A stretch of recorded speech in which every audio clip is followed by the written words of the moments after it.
Hey everybody, welcome back to the channel. Didn't want to leave you guys without a video this week, seeing as Chris and I didn't get together for an update for the podcast. But I wanted to do something a little bit different instead of going over the week's headlines, which is still a lot of Switch 2 news. Obviously, that is the hottest thing. And for those of you out there who have Switch 2 fatigue, well, hopefully you guys will enjoy this video. I wanted to talk about this generation of gaming. Because with the Switch 2 coming out, it is ushering in the next generation of consoles. Now, when I say next gen, I don't necessarily mean the most powerful consoles out there, because obviously the Switch 2 is somewhere in between more powerful PS4 Pro and Xbox Series S, something along those lines in terms of raw power. But when I talk about generation, what I mean is generations of consoles when they come out, regardless of their power definition. As in, the Wii was slightly more powerful than the GameCube, but it was still the next generation for Nintendo. So with the Switch 2 coming out, Xbox has announced that they are making another Xbox, which falls in line with my prediction that we are going to get at least one more generation of Xboxes. And then, of course, Sony didn't hold back, and they, of course, mentioned that they're working on the PlayStation 6.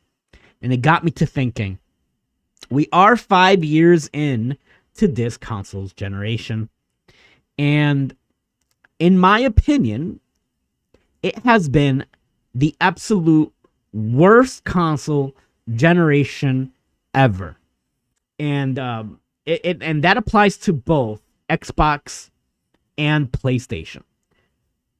And I'm going to say why.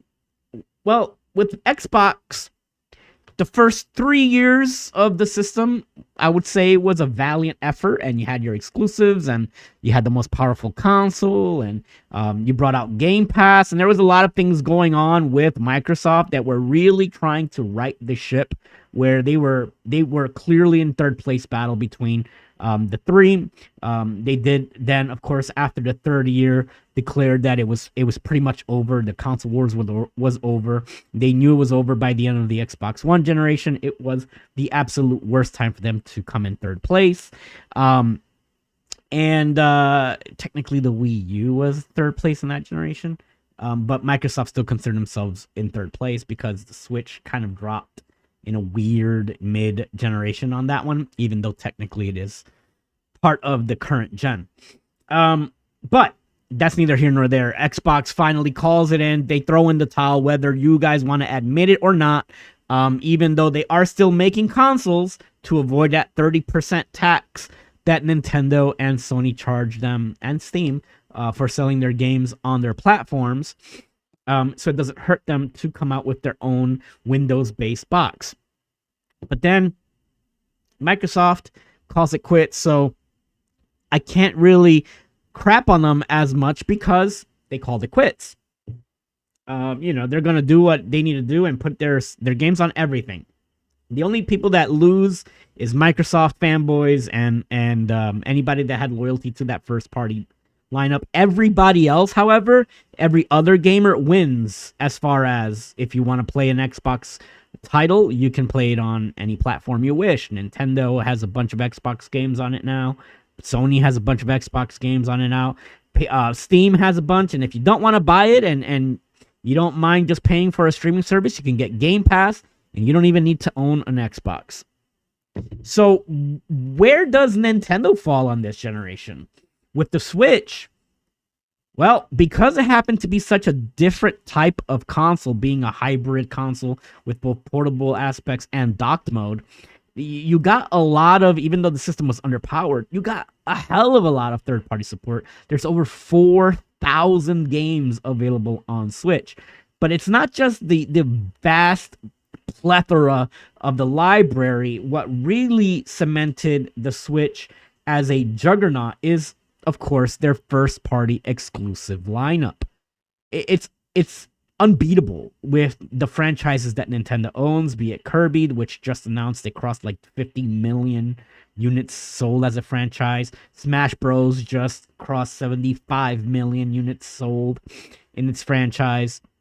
Of course, the Mario series, Mario Kart, um, uh, Kirby, Zelda, Metroid, Donkey Kong. The list is endless, right? They just have something for everyone. When they don't make a super mature title, that's where third parties set in. Capcom has their Monster Hunter series, their Resident Evil series is on there, and you know, all types of different genres, racing games, they're all on there. So the Switch really is the most flexible system, and it showed because the console sales, they're on pace to beating the PlayStation 2 for all time top selling system of all time, and it looks like they might be on pace to do that by this holiday. Um, Hopefully Nintendo announces those numbers. I know that it's tough because they want to push Switch 2, but it would be quite a feather in their cap to claim they also have the top selling system of all time. And it got me to thinking the PlayStation 4 was such a great system. Huge amount of games, all those PlayStation 4 exclusives, and I counted them. And if you had a PlayStation 4 and you wanted to play games on your console that weren't available on PC and they weren't available on anything else, you had a pretty big library. There were 37 PlayStation 4 exclusives over the life of the system.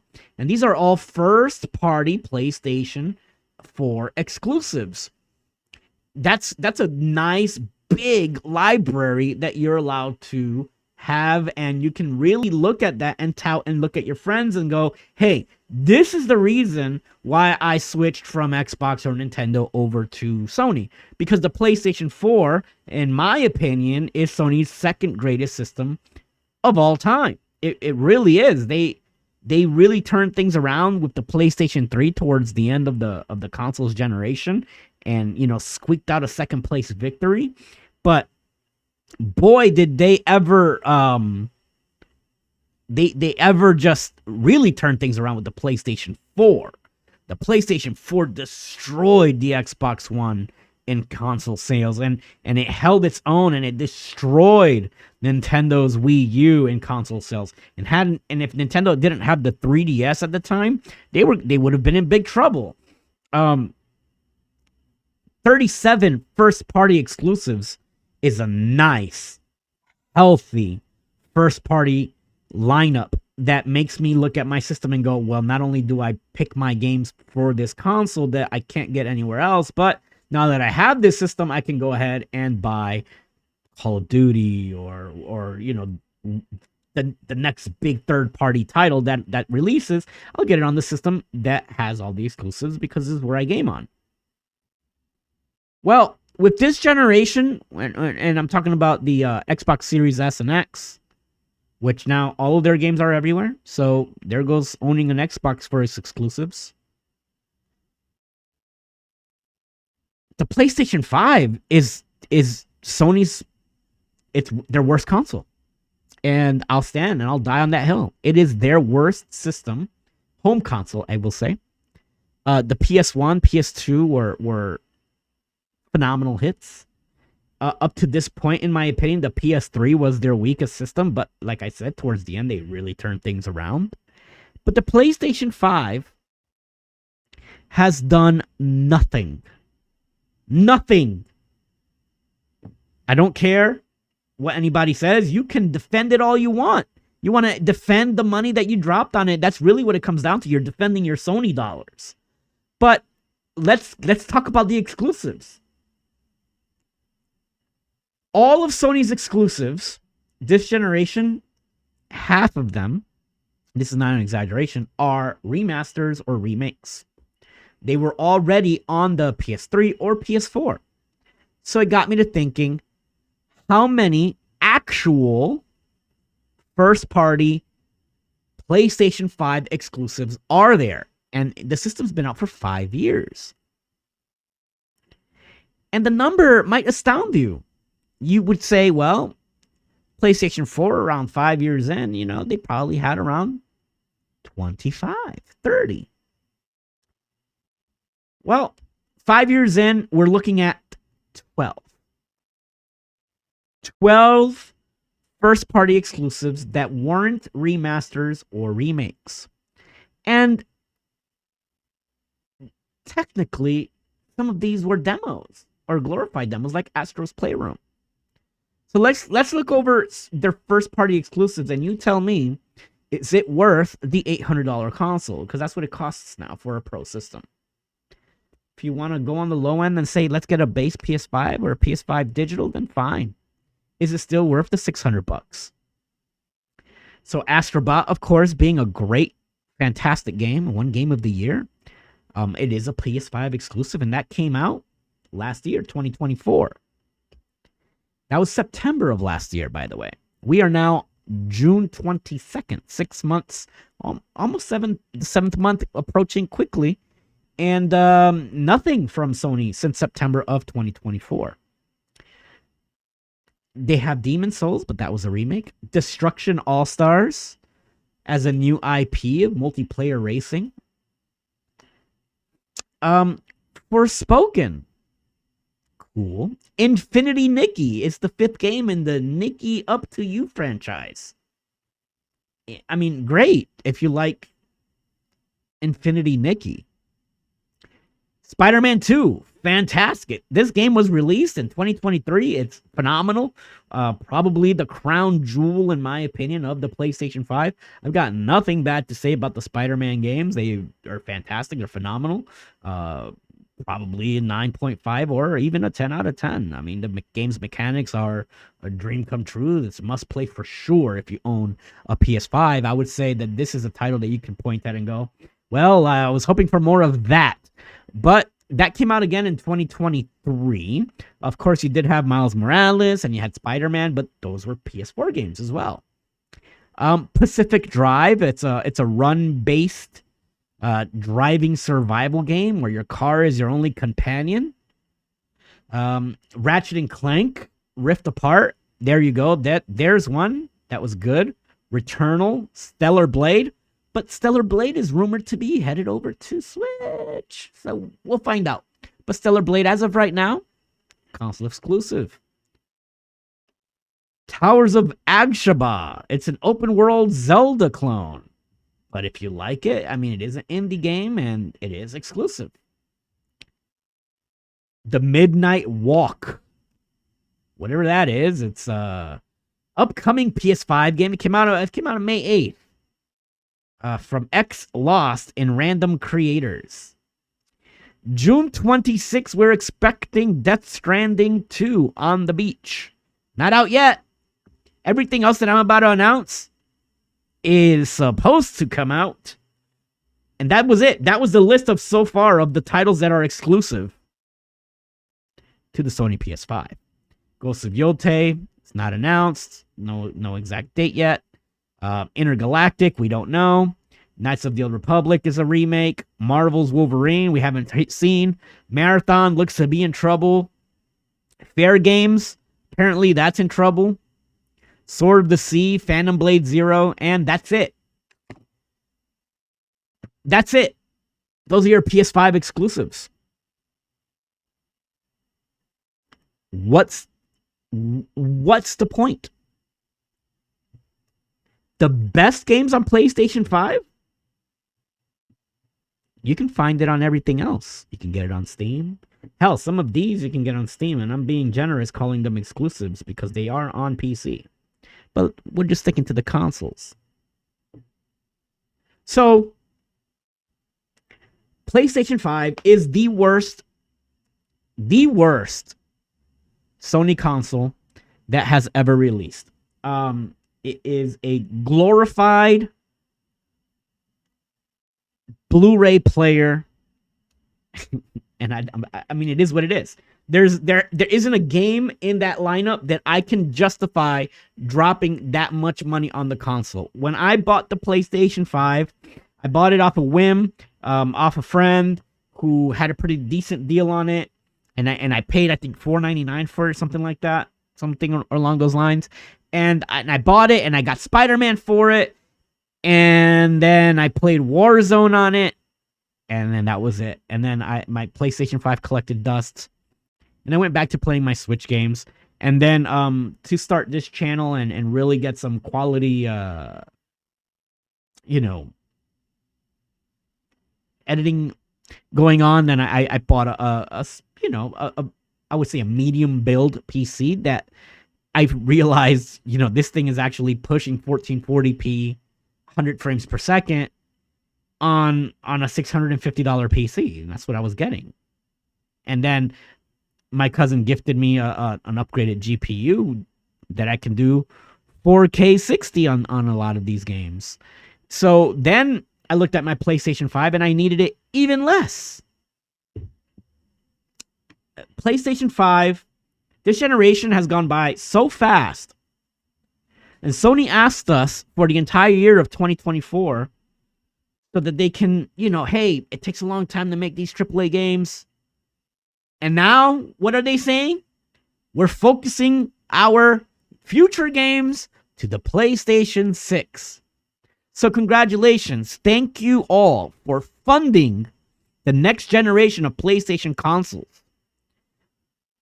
For that, we'd like to thank you with absolutely no great exclusives, because some of these games, they look to be cross-platform generations to me. And then Sony dropped some numbers for us the other day. That only recently did the PlayStation 5 surpass their online user base from the PlayStation 4. 5 years after the generation, which means that the 8-year-old, 9, 10-year-old console at this point was still having more than half of their user base playing on the old PlayStation 4. As of right now, in June 22nd of 2025, 30% of all PlayStation users online are still gaming on the PlayStation 4. 30% of their user base is still on PS4. That is a problem. If you want to know why the Switch ate everybody's lunch and why Switch 2 is eating everybody's lunch, is because Sony did not do enough to just say, hey, we're no longer going to be making games for this console. They were so afraid of losing that player base that they made everything cross-generation. And in doing so, in my opinion, it weakened the PlayStation 5's brand. And boy, did they have an opportunity. Now, here's the thing, man. PlayStation 5 sales, they aren't weak. They're definitely the second best-selling console of the generation by far, because the Xbox Series is in a distant third place. So if you want to talk about sales, then, sales-wise, Sony didn't fail it by any regards. The console sold like crazy. People bought PlayStation 5s. But, and this is why it's an opinion piece, PlayStation 5's exclusives have been dog shit.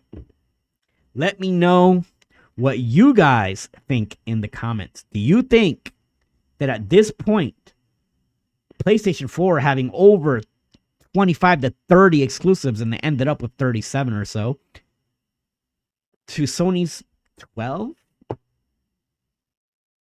exclusives of games that half I don't even care about, more than half.